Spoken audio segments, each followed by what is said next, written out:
I have a show in 2 days that has sold 9 tickets. Well, hello there.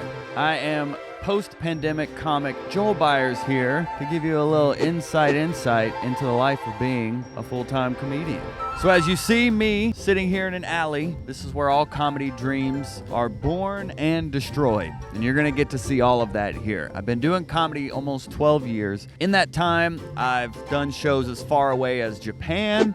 I've been to JFL, I performed at the Comedy Store, I produced my own comedy special. I have a podcast called Hot Breath, where I've interviewed over 400 comics about comedy. And after all of those interviews, I sit here in an alley, post-pandemic, trying to figure out how to be a comedian again. I think as most people who pursue comedy, they realize as soon as you do it, oh, that's what I want to do for the rest of my life. I'm a comedian now. I took the blue pill, which as a comedian is an antidepressant. You're now in the comedy life. You're a comedian now. Well, what does that even mean? A lot of people hear full-time comic. They're like, oh, I want to be full-time. I want to be full-time. I want to make this my job. The reality of a full-time comedian, a lot of full-time comics I know live in their cars.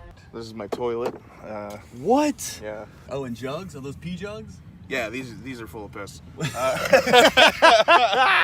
Or live with their parents, but they're full-time. I'm hoping with this series that it's going to give you maybe a bit of a reality check of what it means to be a comedian and all that goes into it beyond just writing jokes and performing. So here we are in my home office. Pre-pandemic, I was geared up to be a full-time road comic. I had been doing comedy 11 years. I was about to go on this nationwide tour. I was gonna be booked more than I've ever been booked in my life. And then pandemic hit. All of that evaporated overnight. Everything I knew about being a comedian completely tipped on its head, and I had to figure out what I'm gonna do. So I doubled down on the podcast, which now is a Facebook group with over 4,000 people. It's a YouTube channel with almost 20,000 subscribers, and it's a positive and supportive comedy community that I didn't really have when I started out almost 12 years ago. It was very competitive and negative, and I wanted to make sure that the Hot Breathiverse was a supportive place for comics to learn the craft and develop and network and learn a lot of things I had to learn the hard way, which is part of what I'm doing now in my car, kind of showing you things that I'm having to learn the hard way all over again. So hopefully you don't have to do that. I have a show in 2 days that has sold 9 tickets.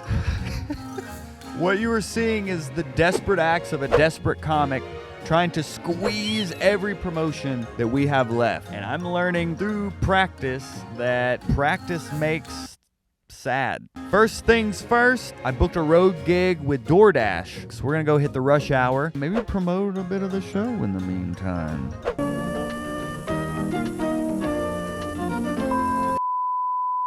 Okay, so that was a good idea. We've been sitting here 5 or 10 minutes. I'm getting heckled by DoorDash. I was about to do this cool montage showing you the life of being a comedian on the grind, delivering salads to an office of people that hate themselves. DoorDash is like, for content, we're just gonna show you this screen. This is not a commercial for DoorDash. This is more of a warning to anyone that wants to pursue comedy that it's never gonna go like you plan it to go. Part of being a comedian is the perseverance. My early hustle was I'd be at open mics from like 8 to midnight or 1, and then I'd be up the next morning for my work at Enterprise Rent-A-Car. Not to brag. That was the early grind.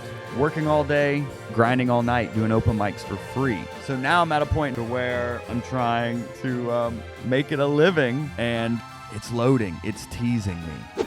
So what we're about to do now, we're gonna call an audible. DoorDash was a no dash. Ooh. Do you like comedy?